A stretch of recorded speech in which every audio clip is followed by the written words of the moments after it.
اس قلب مبارک کا ذکر آ گیا، کہیں ون نجم کہہ کر اس وجود کا ذکر آ گیا۔ اپنا تصور تو باندھا کرو، کبھی ان کے حسن و جمال کی خواہش تو کیا کرو، اس حسن و جمال کو اپنے اندر لانے کی کوشش تو کرو۔ صورت یار دی ویکھدیاں رہنا اے عملاں دی جان ہے، اور جان نکل جائے تو وجود بیکار ہو جاتا ہے، جان نکل جائے تو بے روح وجود تعفن زدہ ہو جاتا ہے، بدبو زدہ ہو جاتا ہے۔ اپنے کہتے ہیں جاؤ اسے دفن کراؤ، تو وہ جو بے جان بے روح عمل کرتے ہو وہ اللہ کی بارگاہ میں کیسے قبول ہو جب تک ان میں جان اور روح نہ ہو۔ اور شاعر نے بڑی خوبصورتی سے کہا، صورت یار بھی دیکھدے رہنا اے عملاں دی جان اے آزم ساڈا دین کی پوچھ دے، ساڈا ایہو دین ایمان ہے، ساڈا ایہو دین ایمان ہے۔ جنہیں حضور سے پیار کا سلیقہ مل جاتا ہے، جو اس راز کو پا جاتے ہیں، اللہ رب العزت کی قسم یہ قرآن کا راز ہے، یہ دین کا راز ہے، یہ عبادات کا راز ہے، یہ اعمال کا راز ہے کہ حضور سے پیار کرو، حضور سے پیار کرو گے تو اعمال جو بے روح ہیں ان میں جان آ جائے گی۔ صورت یار دی ویکھدیاں رہنا اے عملاں دی جان ہے، آزم ساڈا دین کی پوچھ دے، ساڈا ایہو دین ایمان ہے۔ اب سوال یہ پیدا ہوتا ہے، پیار بھی کرنا چاہتے ہیں، محبتوں کا کچھ نور بھی ہے، کیا ہو گیا چپ کر کے بیٹھے کہ چکور ہے نا ایک پہاڑی پرندہ، آپ جانتے ہیں اس کے بارے میں؟ چکور کسے کہتے ہیں؟ کون ہے یہ؟ چکور ایک پہاڑی پرندہ ہے، اور اس کے بارے میں کیا خاص بات ہے؟ وہ چاند پر عاشق ہے۔ کس پر عاشق ہے؟ چاند پر سچا عاشق ہے۔ تو جب چاند کی 14ویں رات ہوتی ہے تو اس کے دل سے دل آویز نغمے نکلتے ہیں، وہ چاند کو دیکھتا ہے، عاشق ہے، تو اس کے دل سے دل آویز نغمے نکلتے ہیں، وہ راگ الاپتا ہے، وہ اب اس آہو بقا میں روتا بھی ہے، نغمے بھی گیت بھی سناتا ہے۔ کیوں؟ وجہ کیا ہے؟ چاند پر عاشق ہے۔ تو لوگ کہتے ہیں، علماء اور صوفیاء کہتے ہیں، اس چکور کو دیکھا کرو کہ وہ اس چاند کی 14ویں رات آتی ہے تو دیوانہ وار نغمے الاپتا ہے۔ وجہ کیا ہے؟ دل اس کا عشق والا ہے، دل اس کا عشق والا ہے۔ زاغ و زغن کو کسی نے نہیں دیکھا نغمے گاتے ہوئے۔ زاغ و زغن کسے کہتے ہیں؟ کہ کوے اور چیل گیت نہیں گایا کرتے۔ تو جن کے اندر عشق کی آگ لگی ہوتی ہے، جن کے اندر محبت ہوتی ہے، وہی ذکر سے لطف اندوز ہوتے ہیں۔ زاغ و زغن کو کوئی مزہ نہیں آتا۔ وہ پروانہ ہے جو شمع پہ جان دے دیتا ہے، پتنگے کو جان دینا نہیں آتا۔ تو پروانہ بنا کریں، چکور بنا کریں کہ محبت اور عشق کے نغمے جن کے دل سے ٹوٹتے ہیں وہ جہاں بیٹھ جائیں جم کر بیٹھ جاتے ہیں، ذکر آ جائے محبوب کا تو بے شک وہ مستی میں جھومتے ہیں کہ ذکر کس کا ہے؟ اس محبوب کا ذکر ہوتا رہے، آنکھ پرنم رہے، دل مچلتا رہے، آنکھ پرنم رہے، دل مچلتا رہے۔ سوال یہ پیدا ہوتا ہے کہ کرنا کیا ہے اس پیار میں، اس محبت میں؟ یاد رکھیں، اللہ اللہ کرنے سے اللہ نہیں ملتا، اللہ اللہ کرنے سے اللہ نہیں ملتا۔ یہ اللہ والے ہیں جو اللہ سے ملا دیتے ہیں، یہ اللہ والے ہیں جو اللہ سے ملا دیتے ہیں۔ کبھی مستوار کلندر کی چوکٹ سے لگنا سیکھ تو لو، وہ سلیقہ مل جائے گا تو اللہ کی معرفت مل جائے گی، اس کے محبوب کا پیار آ جائے گا دل میں۔ بے شک وہی اس کا حسن تھا جو پھول میں آیا تو نگہت بنا، کلی میں آیا تو نزاکت بنا، اسی کا حسن ہے۔ محمود الحسن میں آئے تو مستوار کلندر بنتا ہے، مستوار کلندر بنتا ہے۔ وہ کلندر ایسے اس مسند پر فائز نہیں بیٹھا ہوا۔ کرنا کیا ہے؟ اللہ والوں سے محبت کرنی ہے۔ یہ صالحین کی صحبت ہے جو بندے کو محبت اور معرفت دیتی ہے۔ آپ تھوڑی دیر کو ذکر کی مجلس میں آپ بیٹھتے ہیں، اس ذکر سے لطف اندوز ہوتے ہیں، چلے جاتے ہیں تو پھر دنیا داری اپنے اندر لے لیتی ہے، غرق ہو جاتے ہیں، پھر بھول جاتے ہیں، اس کے لیے ضرورت ہے کسی ایسے کا ہاتھ ہو پیچھے، فیضان مرشدیت رہتا ہے تو بخدا ہم نہیں بولتے یار بولتا ہے، ہم نہیں بولتے یار بولتا ہے۔ جب تک بکے نہ تھے کوئی پوچھتا نہ تھا، یا مرشدی تو نے خرید کر ہمیں انمول کر دیا، تو نے خرید کر ہمیں انمول کر دیا۔ جو پیار والے محبت والے ہوتے ہیں وہ ایسی صحبتوں کے متلاشی رہتے ہیں، اور جب انہیں کوئی ایسا مل جائے، کسی کا پتہ مل جائے تو بے شک اس کے در سے لگ جاتے ہیں۔ جو لگ جاتے ہیں، جو مریدین بن جاتے ہیں، یاد رکھیں کہ جب پیر و مرشد اپنے ہاتھ اٹھاتے ہیں دعا کے لیے تو تمام مریدین کو اٹھا کر ہاتھوں میں اللہ کی بارگاہ میں پیش کرتے ہیں کہ مولا ان سب کا بھلا کر دے، یہ ہمارے ہو گئے انہیں اپنا بنا لے۔ تو ایک ولایت کے اس مقام پر فائز وہ شخصیت جب وہ اللہ سے دعا کرتی ہے تو دعائیں رد نہیں ہوتی۔ پھر کرنا کیا پڑتا ہے؟ جب ایسے مرشد کے ساتھ آپ لگ جائیں، جب ایسے اللہ والے مل جائیں تو اطاعت اور اعمال کے بیج لگانا، اطاعت اور اعمال صالحہ کے بیج لگانا، ان بیجوں کو پانی دینا، توبہ کا پانی، گریہ ازاری کا پانی۔ اب بیٹھ جائیے یا آپ چلنا پھرنا اگر ختم کر دیں، آپ کی یہ پیاس کبھی نہیں بجھ سکتی۔ پیاس بجھنی ہے تو ذکر سے بجھنی ہے، اپنی اصل پیاس کو پہچانیں۔ اب میرے سامنے والے حصے میں اب آپ چلنا پھرنا بند کر دیجئے، جنہوں نے جانا ہے وہ پیچھے سے جائیں۔ آپ کیوں کھڑے ہیں؟ بیٹھ جائیں۔ اب جو سننا چاہتے ہیں آپ انہیں بھی سننے نہیں دے رہے، یہ بے ادبی ہے اس ذکر کی۔ ہمیشہ خیال رکھیں کبھی مجبوری میں آپ کو جانا بھی پڑے تو آپ بہت پیچھے سے گزرا کریں، سامنے سے ایک بیان کرنے والے کے سامنے نہ آیا کریں، نہ گزرا کریں۔ یہ اس ذکر کی بے ادبی ہوتی ہے جس ذکر کی مجلس سجی ہے۔ میں بس اختتام ہی کر رہی ہوں آپ کو، جو سننا چاہتے ہیں، جو سمجھنا چاہتے ہیں ان کے لیے کہ ہمیں کرنا کیا پڑتا ہے۔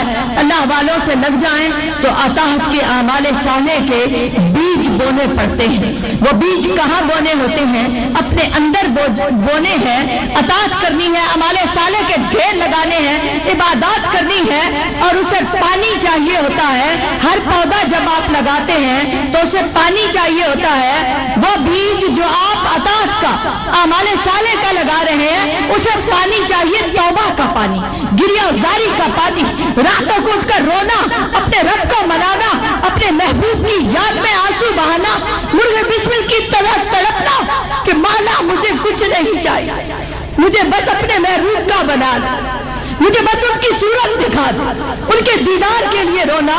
اس رونے میں، اس تڑپنے میں جب آنسو بہتے ہیں تو وہ بیج پودا بنتا ہے، اس پودے پر پھل آتے ہیں۔ وہ لوگ اپنے قلب میں صفا پیدا کرتے ہیں جو اللہ سے حقیقی محبت رکھتے ہیں، اس سے عشق کرتے ہیں، وہ اپنے قلب میں صفا پیدا کرتے ہیں، اپنے قلب سے بغض، کینہ، حسد، تکبر سب چیزیں نکال دیتے ہیں۔ پھر وہ پودے جو انہوں نے اطاعت کے لگائے تھے، اعمال کے لگائے تھے، ان پھلوں کا رس نچوڑتے ہیں اور ان برتنوں میں ڈالتے ہیں، انہیں مصائب کے چولہوں پر پکانا پڑتا ہے۔ یاد رکھیں جو دکھوں سے نہیں گزرتا، جو تکلیفوں سے نہیں گزرتا، وہ کبھی اپنی منزل تک نہیں پہنچ سکتا۔ وہ لوگ خود مصائب کے چولہوں پر ان پھلوں کو پکاتے ہیں، اور مصائب کے چولہوں پر پکانا کیا ہوتا ہے؟ تکلیفوں کو سہتے ہیں، ان کی زبان اف نہیں کرتی، وہ ان تکلیفوں کو سہتے ہوئے لوگوں کے لیے خیر خواہ بن جاتے ہیں، لوگوں کے لیے بھلائی چاہتے ہیں کہ ہر ایک کو فائدہ پہنچ جائے۔ میں تکلیفوں کو سہوں، میں اپنا حق بھی چھوڑ کر دوسروں کو دے دوں، عبادات بھی درست کرنی اور معاملات زندگی بھی درست کرتے ہیں۔ وہ مصائب کے چولہوں پر جب پکاتے ہیں تو اس میں ڈالتے ہیں صبر، ڈالتے ہیں توکل، ڈالتے ہیں محبت کی شیرینی، ڈالتے ہیں۔ اس کے بعد جب وہ پھل تیار ہو جاتے ہیں، وہ بیٹھے یہاں ہوتے ہیں، ان کے کے جسم اس عالم ناسوت میں ہوتے ہیں، نفس ملکوت میں ہوتے ہیں، دل ان کا دل عالم جبروت میں ہوتا ہے، اور ان کی روح عالم لاہوت میں ہوتی ہے۔ یہ وہ لوگ ہیں جنہیں رضوان کے چشموں پر پلایا جاتا ہے، وہ پانی پلایا جاتا ہے، انہیں قربت کی کشتیوں پر سوار کرایا جاتا ہے، وہ قربت کی کشتیوں پر بیٹھے رہتے ہیں، دیدار کے ساحلوں پر اترتے ہیں۔ بے شک جس منزل تے عشق پہنچاوے اتھے غوث نہ پاون پھیرا، جس منزل تے عشق پہنچاوے اتھے غوث نہ پاون پھیرا۔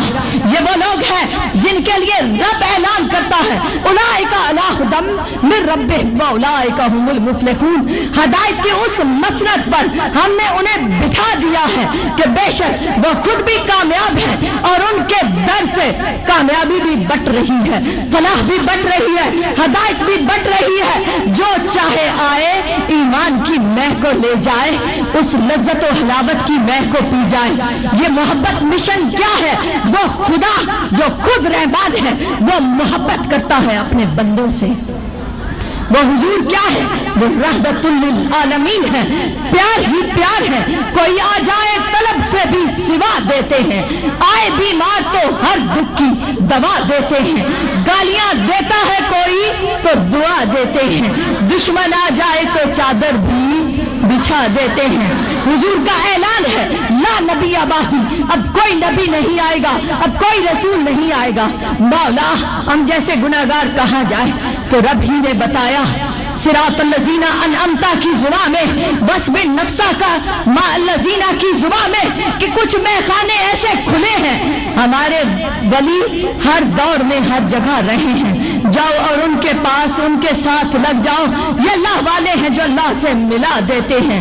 وہ محبت مشن جو خدا کا ہے، خدا کے رسول کا ہے، حضور اس پیار کو پھیلاتے رہے اس زمین پر۔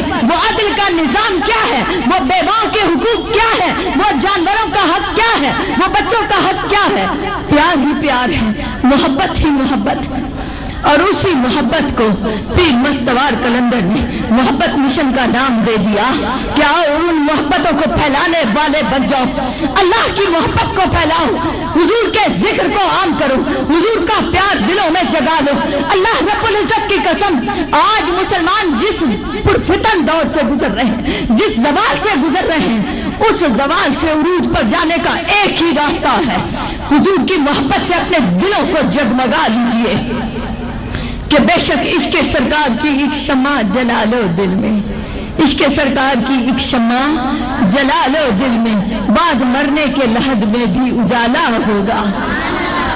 یہ کیفیات عارضی نہ رکھیں، انہیں دائمی بنا لیجئے۔ وہ دائمی صلاۃ، وہ دائمی ذکر کیا ہے؟ ہر لمحے اس ذکر میں رہنا۔ کوئی ایک لمحہ بھی اس کے ذکر سے غفلت میں گزر گیا تو گویا حالت کفر میں گزر گیا۔ اس کے لیے ضروری ہے کہ ان ذاکرین کے ساتھ جڑا جائے، اور وہ لوگ جو ایسے میخانے کھولے بیٹھے ہیں، اللہ رب العزت کی قسم جو لگ جاتا ہے استقامت کے ساتھ وہ ایمان اور معرفت کو پا لیتا ہے، اور جس نے راستے کو اس کو پا لیا اس کو منزل ضرور مل جاتی ہے۔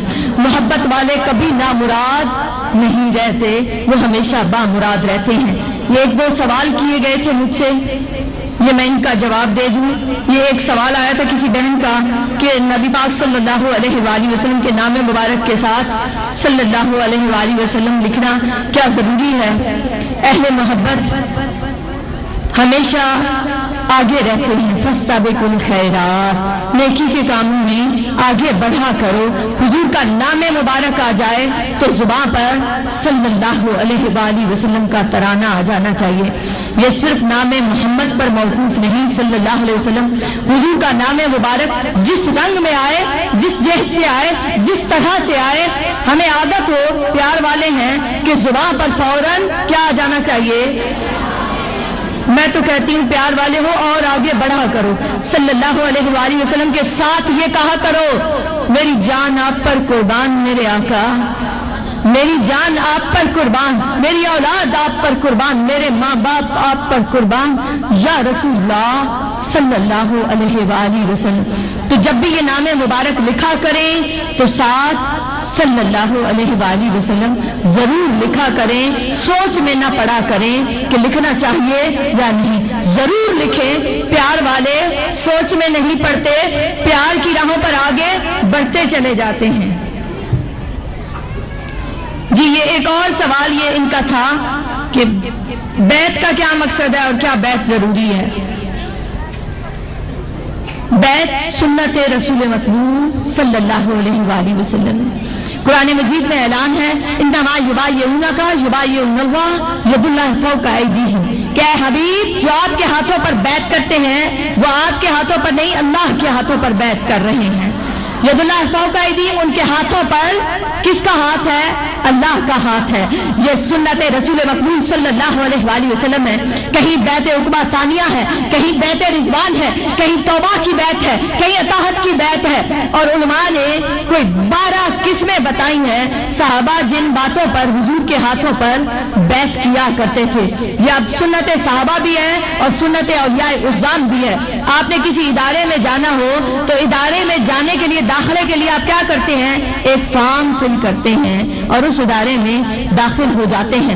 وہ لوگ جو طالب حق ہیں، جو معرفت کی اور اس روحانیت کے سفر پر آگے بڑھنا چاہیں، ان کے لیے اور کوئی راستہ نہیں، وہ بیعت کر کے اس روحانی نظام میں شامل ہو جاتے ہیں جس کے ذریعے وہ خدا کی رضا کو پانا چاہتے ہیں اور اپنے محبوب آقا کے قدموں تک پہنچنا چاہتے ہیں۔ تو وہ بیعت سنت الہیہ بھی ہے، سنت رسول مقبول صلی اللہ علیہ وسلم بھی ہے، سنت صحابہ بھی ہے اور سنت اولیاء عظام بھی ہے۔ اور اس بیعت کا مقصد بھی میں نے بتا دیا کہ یہ ان لوگوں کے لیے ہے جو حق کی راہ پر چلنا چاہیں۔ کون ہے؟